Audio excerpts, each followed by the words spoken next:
Bruce Thom in his home machine shop. In this video, we're going to cover his end-to-end chambering process. Gavin here from UltimateReloader.com. Thank you, Bruce, for inviting me to your own personal shop. This is awesome. You're welcome. It's fun to have you. So I've kind of gotten obsessed with learning different industry experts' approach to not only machining, but specifically to rifle barrel work. Threading muzzles, chambering, it gets into basically religion, if you will, right? For some people.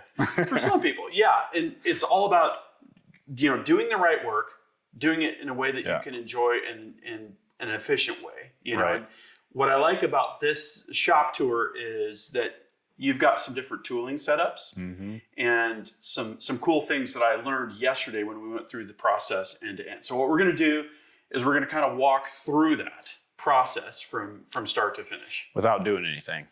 yeah. We'll show you all the footage as we're talking through this. So. Yeah. This is my home shop, and this is where Bat Machine originally was for till 2017 until we moved in the new shop. Yeah. It's amazing how much you fit in here. I mean, walking through the place. Yeah.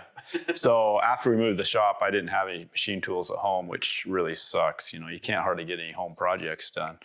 So I've created another shop here for my personal use and do some of the shop work here. And if you haven't watched our other videos, so Bruce is the owner of Bat Machine. Bruce started doing rifles when he was in high school, including complete builds. We're talking complete. Yeah. Making the receiver, threading the barrel, everything basically. But then also you had a big run in the commercial industry as well. Yeah, tool making, mold making specifically for 12 years. So. And from what I understand, these are some of the most meticulous, skilled machinists because making molds, especially with manual equipment when you got started, is not straightforward. Yeah, it definitely tries you. Yep. You learn a lot of little tricks. So knowing that, coming into doing barrel work and doing machining, tell me about your thought process. Well, barrel work's pretty basic compared to tool making. But there, obviously, the level of barrel work that we're trying to do is tool making quality because that's what we're all striving for is extreme accuracy in this level, I guess you'd say. Premium barrels, premium actions, and the best quality work to put it all together. And how much do you worry about the quality side and how much do you worry about the efficiency side? Because at some point, goes together. Yeah. Efficiency is quality, really. I mean, the whole process from start to finish, and this goes all the way to making our actions as well. It's you design the process around the best way to make the part, not from a dollars and cents way necessarily, but to make the part as accurate as you can.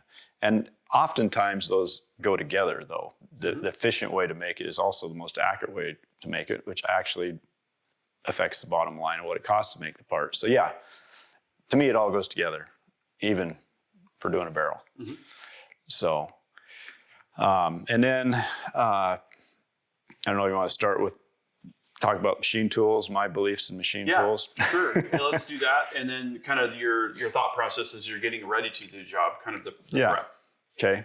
So we'll start with machine tools. And to me, machine tools are a very essential part of being able to do extreme quality work. If you go back to my tool making background, we did a lot of work on a Bridgeport, which is a piece of crap machine, realistically, for trying to do extreme accuracy work. And really the Bridgeports are more or less used to get things prepped before they go to the EDM machine and the surface grinder and such. But sometimes you got to do really fine work on them, and it's a cut and try kind of process in tool making, especially. Trying to hold really close tolerance on a Bridgeport. But then you also, like I said before, Bridgeport jig grinder, it goes from the different stages to refine the process. So quality machine tools are number one, in my opinion. So I prefer, if old Monarchs would be great, but they're all worn out now. So I've started using, for buying the best conditioned shape I can find, older Japanese machine tools. And Wasino here. this is a Wasino. I've got a couple of Kumas. Yep. 3 total that I've counted. Yeah. Yep. Between Bat Machine headquarters and here at home. Yeah. So, and I don't just bring them in and start running them. I bring them in, tear them down, go through them, bring them back to what they were when they were new, the best I can, re-scrape in what ways need re-scraped, checking for alignments. But the reason I like them is they got a lot of iron in them, and that's important. And they got really good spindle bearings in them, which is important. And they got good gears in them, which is important for surface finishes. So good rigid machine tools lead to great finishes and make your job easier. I thought this was interesting. Why don't you talk about this real quick? Yeah, so along with checking the alignments on everything, like for chambering, tailstock's king, right? I mean, you can chamber off of your cross slide and carriage. Which you would with the CNC. Which you would with the CNC. Yep. I mean, just got to be careful with your setup to get your reamer straight, but most of the time in manual lathe, it's most efficient to do it off your tailstock. Yeah. So I'm not I like rigidity in my machining in all aspects, machine to setup. So I make these out of a Morse taper, Jacobs taper, a huge one. Reamer holder. This is my reamer holder. They're wondering what that is. Yep.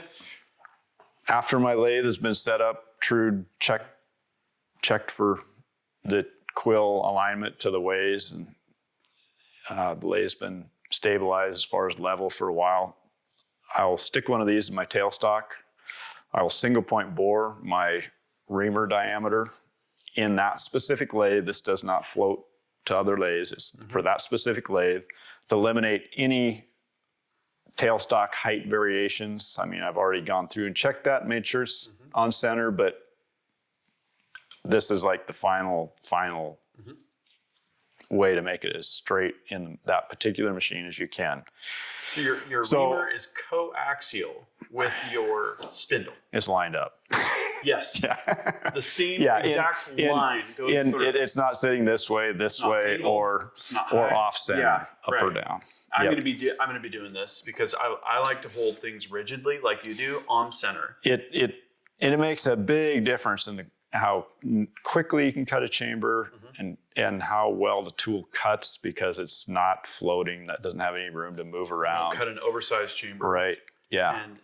And it's one of these it's a moment of faith sometimes to cut with the tool, hoping it doesn't grab. And if things are lined up perfectly. They're lined up perfectly, and it's a rigid holder and rigid machine. They don't tend to grab as much, that things just cut better.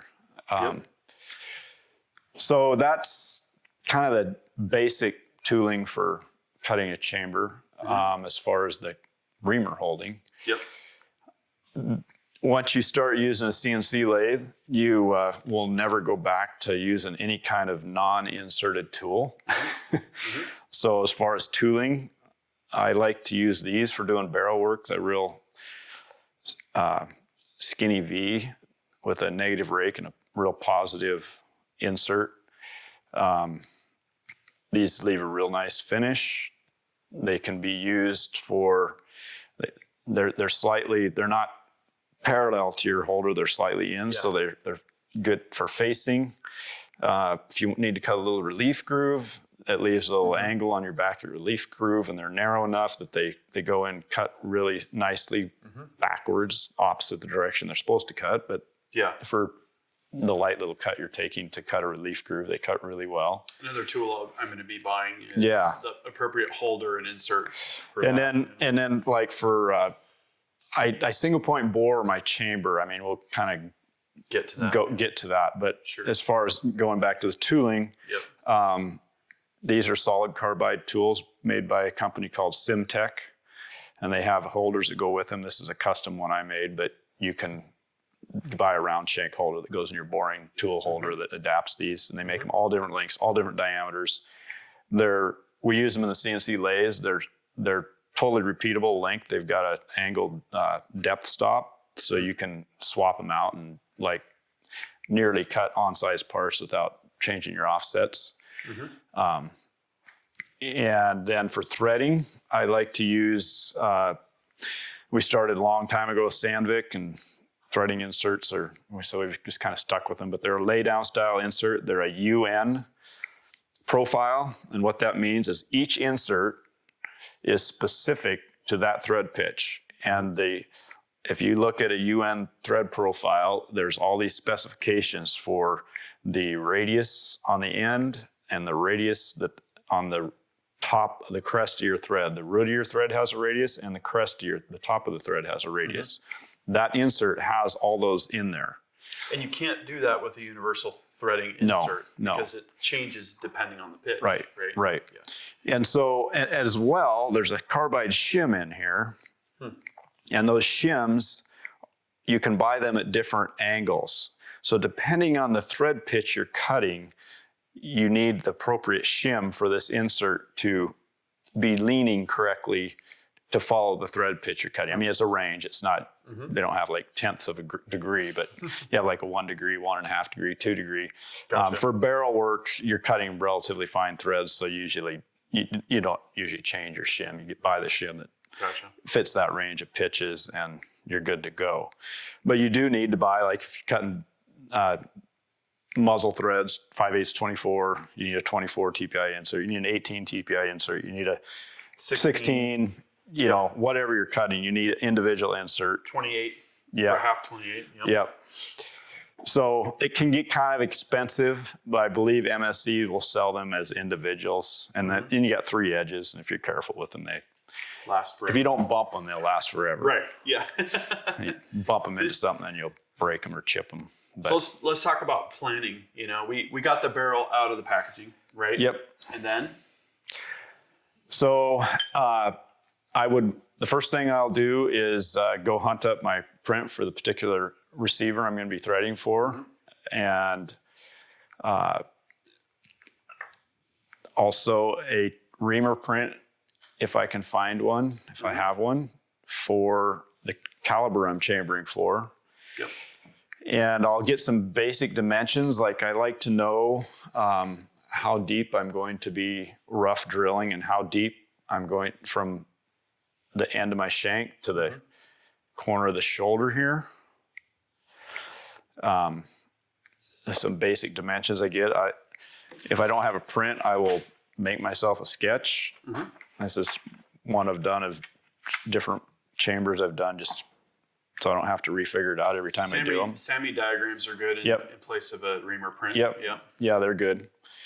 And else I can find that on the internet, but I don't have a computer out here, so got my phone, but it doesn't do a printout. Sure.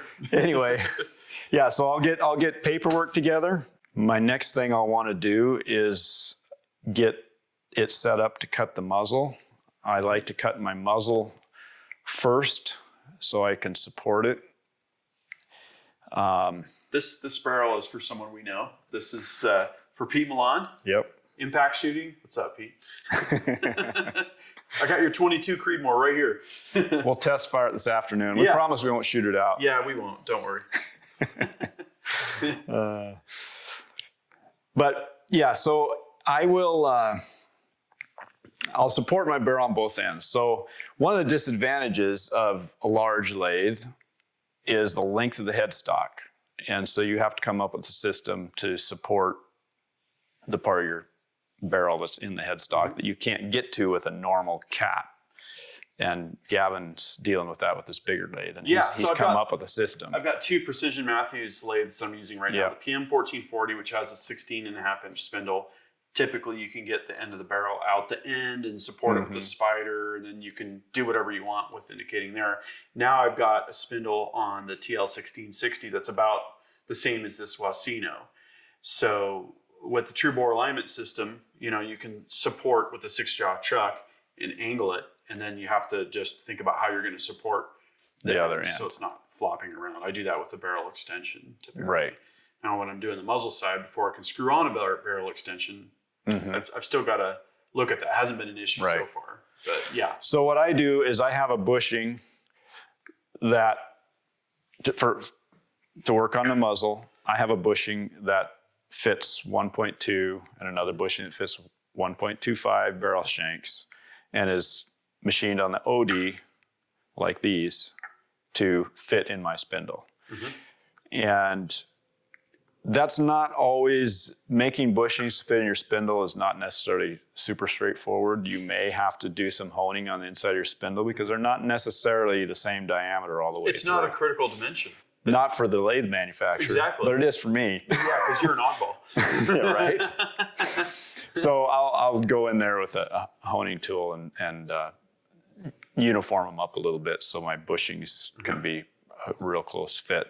So the opposite end gets a bushing. The one the end that's not getting machined, it's centered in the spindle. And then with your four-jaw chuck, you're articulating and indicating the end that you're working on, essentially. Right, yeah. So I'll get this end supported in the spindle. This will be in my chuck. I'll indicate this in. You want to talk about the paper trick, by the way? Paper trick, yeah. To keep from damaging the barrel and to take up a little bit of the taper. This happens to be a pretty parallel taper. I just put a couple wraps of paper. Target paper works actually excellent. Cushion the jaws. It's a little bit of a cushion. Yeah. And so I'll dial it in. So I'm just dialing in just this section of the bore. I'm not worried about getting the rainbow out of it. Just dialing in that section of the bore. So rainbow as in the curvature of the drilling. Yeah. Bore. I mean, some barrels don't have much, but most have a little. Right. So I'll dial in that section and then turn it to the major diameter of the thread. This is what I like about this tool that you're using here is I noticed that you were able to, you can face it, turn the tenon, cut your thread relief and your shoulder all without removing the tool. Exactly. That's nice. And the surface finish, outstanding. Yeah. One other thing we forgot to mention is as part of my setup, before I do any machining for efficiency, like we were talking about, is DROs all have the ability to have multiple tool offsets. So all my tools are numbered. This turning tool is number 1. This boring tool is number 3.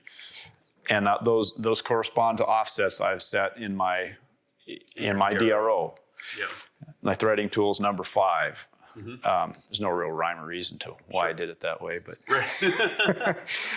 anyway, yeah. So I will verify that all my tool zeros are still good. I'll stick a chunk of steel in there and double check that when I go to 1.25 inches, that tool's turning 1.25 inches. My threading tool is 1.25 inches. My boring tool, I'll do a little.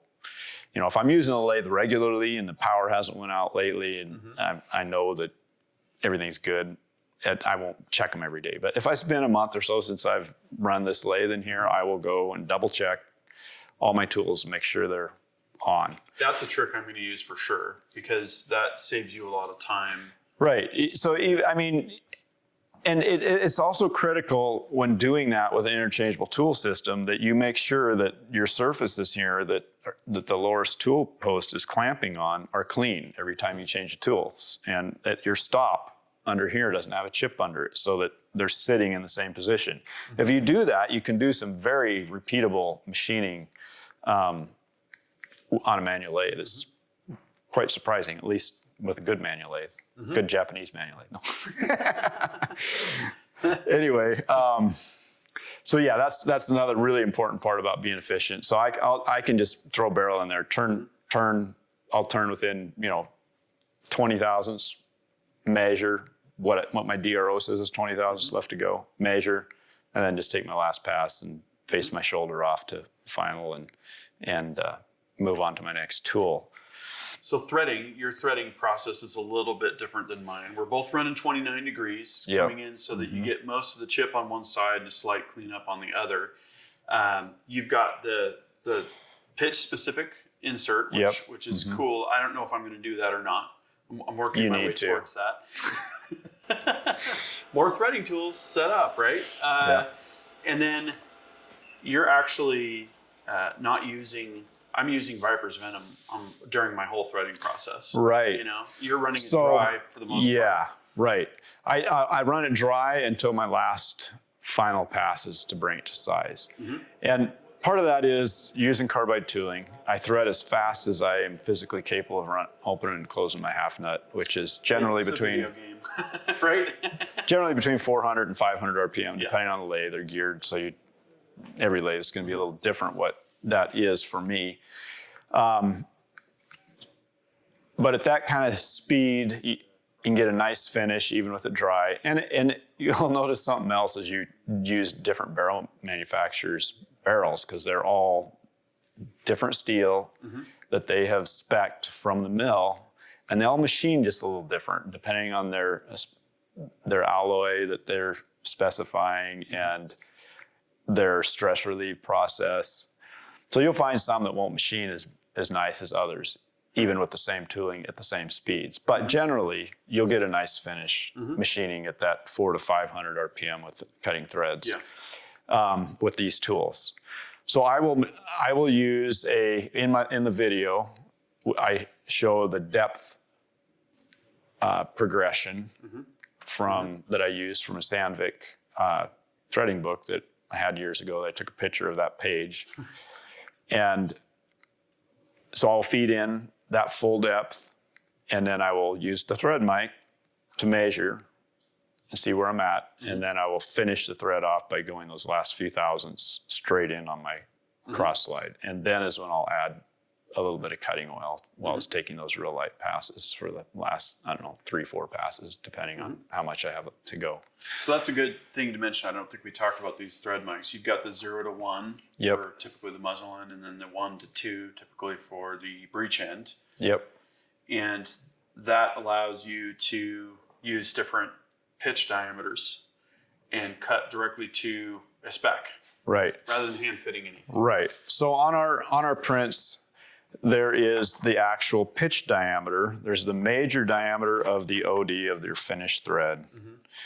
And then there's the pitch diameter call out. And the bat machine receivers, we have thread gauges that the receivers are cut to.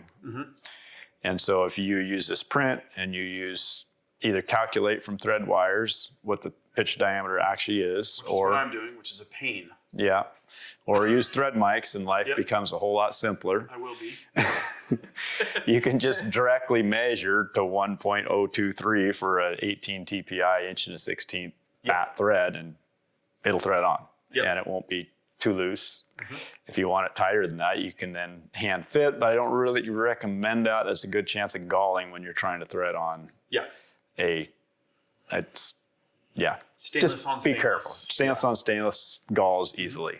A nitride on stainless is better, but you can still screw it up. So on the thread mics, there is multiple Anvils. multiple anvils depending on the thread pitch that you are measuring. And then you need to zero with a interchangeable anvil thread mic. You have to zero each thread pitch, the anvils when you change thread pitches. Now there are like fixed thread mics that will measure just a certain pitch range that do not have interchangeable anvils. Those are fine too, but you need to buy one that is correct for the pitches that you are measuring. If you have 24 to 28, and if you have 18 that would be and one 16 mic. covered, That would be another mic. On a 1 to 2, that would be a good set. Yeah. So, but you can just leave or them you can set buy up. these interchangeable setups. I think as I'll well. be getting the interchangeable and leaving it set up for each. Yeah. Yeah. So the thread mics to me are essential for doing threading. It just allows you to actually do stuff to print easily. Hand fitting stuff takes time and leads to mistakes. So that covers kind of my techniques of the tools I use. And we've got the muzzle threaded. Let's talk about the crown actually real quick. The crown, I single point bore with my single point boring tool. I just face it with the tool. I'll go anywhere from 10 to 15 thousandths deep, straight across, recessed. Yeah. And then once I have that depth, And I won't take that 10 or 15 in a single pass. I'll take it multiple passes, and my last couple passes will only be a couple thou deep, fed very carefully with a real sharp tool, so I get a real clean, no burrs pushed into the muzzle. And then as I reach the outer edge of my counter bore, I will pull my tool out with my compound at 29, so it leaves a nice little chamfer. This makes it a little less sharp edges. Yep. The other thing I do that you've probably seen the videos, I can't remember if you do or not, but I like to take a piece of Scotch-Brite and wrap it around and run across my threads, just getting fuzzies off the corners and off the backs of the threads. Just less chance of them getting bent over at some point and galling on your muzzle brake or your suppressor. Yep. So now that we've got threads and we've got our muzzle end done, we can put this bushing on here. Good job, Gavin. You got it. and flip things around, right? So now we're in the spindle on this side. We've got our breech end. Why don't you walk through the breech end work? So breech end work, as Gavin put the bushing on that end. So this bushing is going to go in the spindle to support the muzzle end. And then along with that, we're also going to put in this rod. Like so? It's a tube, with the O-ring in there. Yep. Okay. And then that is going to have this go through there as well. And this is going to be on the very end of my spindle. And this threads into the end of my spindle. On the end of this, I'll put a rotary union on, and that will be where I'm pumping my cutting fluid through for reaming the chamber. So I'll put all that together without the rotary union on before I do anything to this end. So that's all on there. Then I will take my 1.5 inch long indicator. I will indicate in 1.5 inches up, get the barrel running true at that point. Then I'll take my long tipped inner rapid and I will measure the reamer to where end of my reamer is going to be sitting in relation to the end of my barrel and to where my bushing is going to be sitting in the barrel. And then I will stick the indicator in the barrel that same distance. So I'm indicating actually where the pilot will be running where for the last gets engraved, right? Right. With rifling. Right, where your throat's going to be. The critical spot. Right, exactly. Yeah. So I'll stick my indicator in there. I'll indicate right in the center of where that's going to be sitting when the chamber's finished cut. I'll get it running true there. Then I will come back and go forward at least the length of my bushing and verify that the bore is straight in that area. And if it's not, I'm kind of screwed with my system. Right, because this is fixed on this side. Yeah. I can gain a little bit. I mean, I can put a little shim under one end of this jaw and under the opposite jaw over here and get a little bit of tilt, but I can't do much. I'm pretty much stuck doing barrels that are straight. Right. To do a barrel that's crooked, you need to use the true bore system or have a lathe that's short enough that you can use the cat to on the outboard end of your lathe to tilt the barrel and get it straight. So my system that I've developed depends on having relatively straight barrels to do a quality job. At that point, after it's dialed in that area, I don't really care what it's doing out here because I'm going to get rid of all that. I will take a drill that is just a standard twist drill, 30 thou, 15 thou under. I don't like to use drill chucks on my drills. I use the ER32 collet in a Morse taper. Yep. And I'll chuck my drill in that. It makes the drills closer to being dead nuts centered and is much more rigid. Yeah. I will drill in to within between 50 and 20 thousandths deep from the number that I've come up with where my shoulder is going to be when the chamber is finished. So this, for those of you that haven't chambered a rifle, gets rid of the bulk of the chamber material there, right? Yeah, there's a lot the of drilling gets rid of it. Yeah. So we want the reamer to only basically cut the geometry of the chamber. We don't want it to be pulling a whole bunch of bulk material out of there that's in the way. So you drill it with the ER. I like that ER collet. setup. Yeah, I like it too. I despise drill chucks. I mean, I use them for general purpose work, but They spin and they put burrs on your drill they shanks. can, and, right? you know, I mean, even the quality, the Albright ones, they're okay, but they're just not. I don't know. Once you use good tooling, you just kind of get spoiled, right? Yep. So then I've got it roughed out, but it's undersized. So my reamer hits here at the end. I can't go in there far enough for the pilot to engage the rifling because I've just removed all that. Mm-hmm. So the next thing I do is I take my boring tool and I'll single point bore up in the chamber, depending on the depth of the chamber. I think I went like 1.2 on this. And depending on your taper, obviously. Right. And so what I'm doing is I'm boring that out to this the smallest diameter of the reamer. Mm-hmm.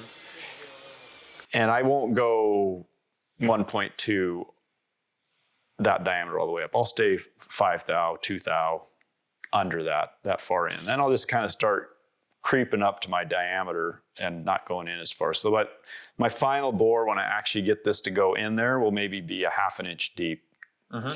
And I'll keep boring that out until the reamer will go in there, say 300 thousandths on this part where my thumb is. Mm-hmm. And then, so it's the pilot is well engaged in the rifling up there.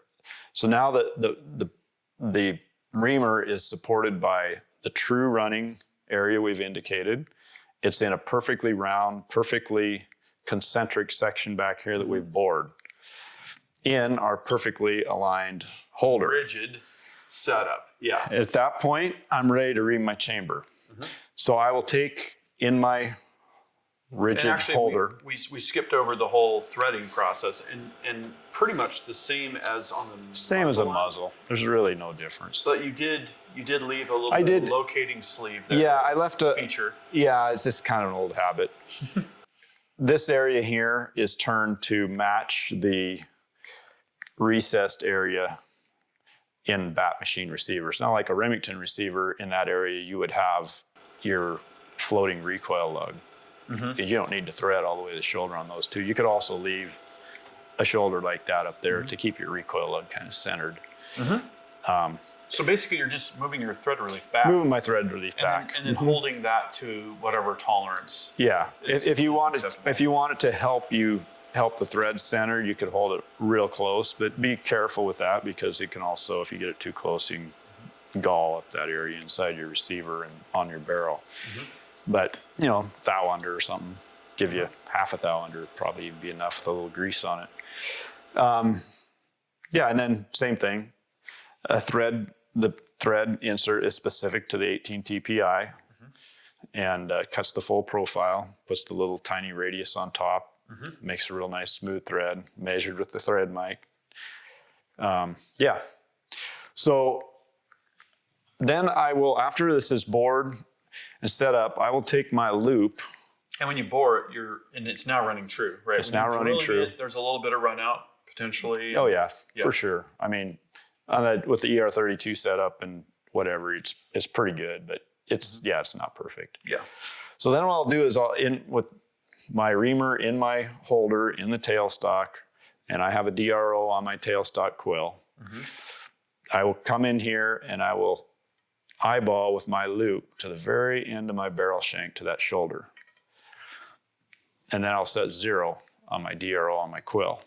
And you've got a stop on your saddle. I've also got a stop on my saddle, and I will clamp my saddle in that position, and I'll set my DRO on my saddle also to 0. So your tailstock comes up, it hits that stop, mm-hmm, and that gets you very close, and you can verify with the DRO. Okay, tailstock comes to the same place every time, right? Essentially, and that is for when I have to move the tailstock to measure headspace. Yes. So I can move the whole tailstock body out of the way, get it completely out of the way, so I'm not like sitting there cramped trying to get my headspace gauge in between the reamer and whatever. Yep. And that allows me to put it right back to where it was and mm-hmm, know that I can just continue cutting my chamber from that point. No, that's a great setup.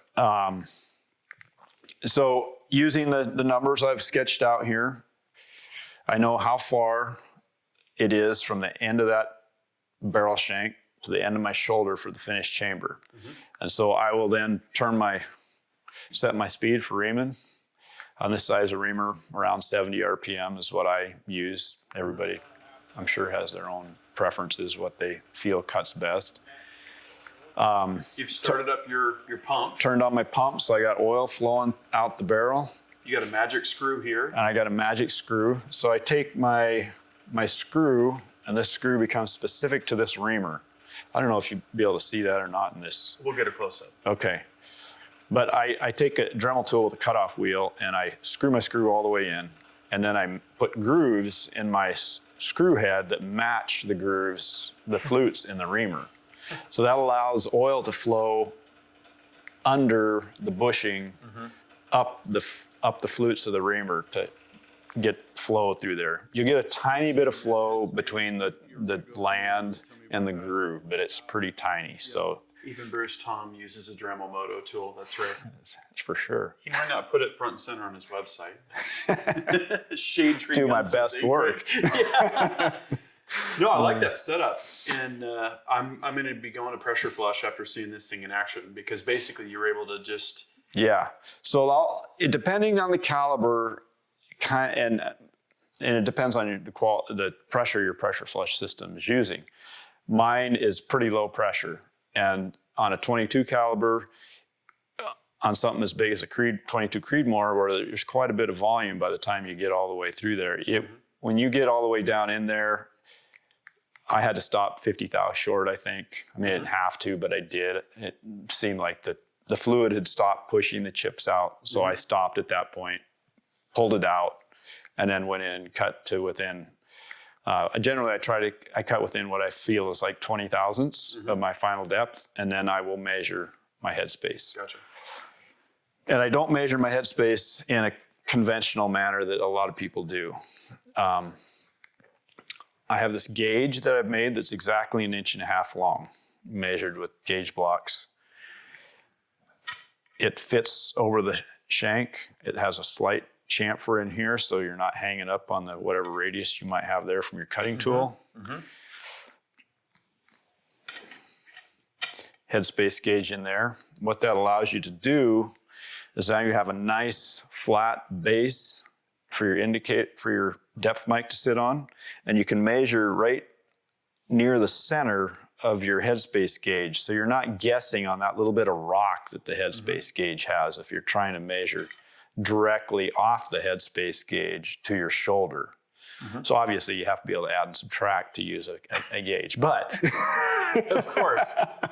but anyway, so you look at your headspace, it's supposed to be 908 on this one. So, and you subtract that from 1.5 inches, and so that's what your final dimension needs to be from the gauge to the headspace gauge. So anyway, I'll cut with what I feel is like 20 thousandths and measure it, find out exactly what I have left to go, and then I'll just go that amount, and a plus 1 thousandths for the crush that Gavin likes to allow for. I don't allow for more than the thousandths of crush because I get, with bat actions, the super fine finish on the face, they're square, and the finish I get with my turning tools, there just really isn't any texture there to crush. And so I figure I might recoil lug, right? Right, there's no separate recoil lug. So I figure I might get a 0.5 thou crush at 90 foot-pounds to 120 foot-pounds of torque. Over your go gauge at the end of the day. That's perfect. Yeah. Yep. So that's what I shoot for. Yep. And everybody has their little preferences. I don't judge anybody or on what they feel is right. Everybody has their systems that works, but this is what's worked for me. So talk about the BNC. BNC. So I like to do a little radius on the back of my chamber. That's Bruce numeric control, like CNC, but kind one of my foremen at one of the tool making shops started calling me that when I was freehanding stuff on a Bridgeport, cutting angles and radiuses he said BNC. So anyway, so I just BNC a little radius on there and then polish it a little bit. Chamfer works great too, but I figure a chamfer still has 2 sharp corners. Right. Like a radius. Yep. Well, you can always polish those corners, right? Oh yeah, For sure. When you're polishing your chamber a little bit. Yeah, and I don't get carried away on my polishing either. I mean, anything that's not cut with a rigid tool gives you the ability to also now make it out of round. So I basically will just take on my stick and polish my radius and then just run up and down a couple times on the chamber. With what grit?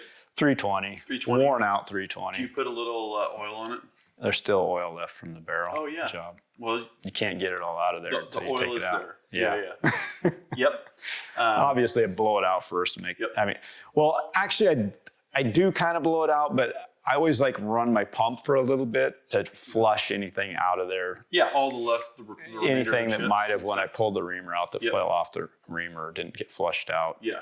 And then I'll gently blow, because otherwise you could make a mess, and then I'll go in there and polish. But yeah, so that pretty well covers the basic techniques that I use. This is awesome. I've got some things to try, and I've got a big list of things that I'm going to try and buy. Different tool holders, different inserts, threading mics. I've got 3 of these on order because I've got 7/16, which is your standard US spec reamer shank, and then I've got 2 different diameters for Treble reamers from Germany. Yeah. One for the 50 BMG I'm going to be building, and one kind of for all the rest. So that is a really cool thing. I'll probably be building one of these. My pressure flush system. I've got a lot of homework to do, but that's what this is all about, right? Is everybody's got their own level of OCD, their own things that are super important to them. Hopefully it nets out to the same end result in a timely manner. You know, and to me, the satisfaction is doing it to the highest level possible. Yeah. And always up in my game. Even if it's getting there more quickly or enjoying the process, reference sheets and different tool tricks. Well, and you know, one thing that makes you enjoy chambering a lot more is a muzzle flush system. Oh yes, it's huge how much nicer it is to use a muzzle flush system. So just you guys have seen this in my videos. Basically, I'm taking my reamer off, blowing it with compressed air, sometimes every 40,000ths of an inch. I start with a couple hundred thou, and then that's it's excruciating. It's excruciating. Yeah, a lot of downtime, and then I can check, you know, for run out and all that. But I'm going to do that with pressure flush, and I've got some tricks up my sleeve. Okay. Because I've talked about this with Gordy, and there's some downsides with fluid leakage and all that, and trying to indicate. I've got some ideas on that. I'm going to go higher pressure with mine. And possibly have a catch pan and some other things that would make it kind of like a quick attach type deal, maybe even magnetic on the waves or something like that. Right. Just to make less mess to clean up. Yeah, between using it for your So thank you. Thank you very much for you've really inspired me, and I've got some things to help me up my game. So question for you all is, what did you think of Bruce's techniques? Now don't be too hard on me. Drop a comment and we'll start a discussion. We've got more videos coming from this visit. Make sure you're subscribed to check those out. That concludes this video, and that means it's time to wrap it up. I hope you liked this video. If you did, please give it a big thumbs up. Also, make your voice heard. If you have something to say, please drop a comment. Make sure you're subscribed with notifications, because you're not going to want to miss the awesome content that is coming up. And finally, flex your reloading pride. You could look great in one of these t-shirts. We've got multiple designs at the Ultimate Reloader store. I'll see you later, because I'm off to go shooting.